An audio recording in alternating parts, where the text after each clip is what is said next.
Hello बच्चों, चलिए प्रश्न देखते हैं। एड्स क्या है, यह किस कारण होता है, एड्स पर एक संक्षिप्त टिप्पणी लिखिए।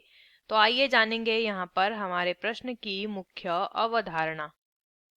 हमारे प्रश्न की मुख्य अवधारणा संबंधित है एड्स।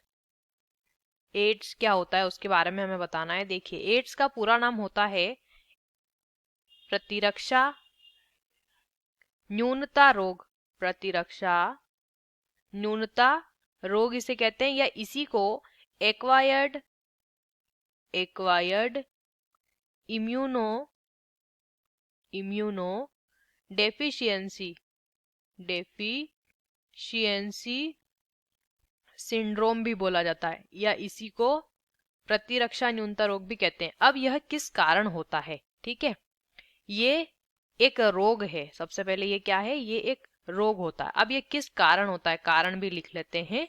देखिए, ये जो एड्स रोग होता है ये होता है HIV वायरस के कारण।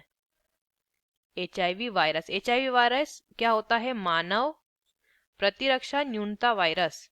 मानव प्रतिरक्षा न्यूनता वायरस इसे बोला जाता है, ठीक है। Human immunodeficiency virus HIV। अब यहाँ पे कारण हमने देखा ये क्या होता है। अब जानते हैं कैसे ये फैलता है। तो देखिए, ये जो है इसका संक्रमण संक्रमण कैसे फैलता है, कैसे संक्रमण बढ़ता जाता है, कैसे व्यक्ति में पहुंचता है। तो यहाँ पे क्या होता है, देखिए, ये जो HIV होता है ये यौन संबंध। कैसे यौन संबंध, असुरक्षित यौन संबंध बनाने से या यौन संसर्ग से ये फैलता है, ठीक है। साथ ही साथ यदि HIV संक्रमित सुई का प्रयोग स्वस्थ व्यक्ति में किया जाए, सुई का प्रयोग स्वस्थ व्यक्ति में किया जाए तो भी यह उसमें पहुंच जाएगा। उसके बाद संक्रमित व्यक्ति से रक्तदान यदि यानी कि संक्रमित व्यक्ति का रक्त किसी स्वस्थ व्यक्ति को चढ़ा दिया जाए तो भी संक्रमण फैलता है। अब यहाँ पे क्या करेंगे, इसमें लक्षण क्या उत्पन्न होते हैं, किस प्रकार के लक्षण देखने को मिलेंगे जब ये रोग होता है।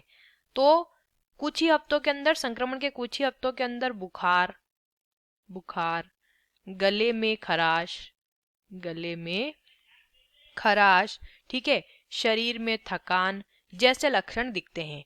और लगातार वजन घटना, शरीर का वजन घटना, उसके साथ साथ रात में पसीना होना, रात में बुखार आना और बुखार आने के बाद पसीना आना, ठीक है। बार बार अलग अलग प्रकार के संक्रमण, लगातार संक्रमण होते रहना, इस प्रकार के जब लक्षण एक साथ दिखते हैं तो ये एड्स रोग के लक्षण होते हैं।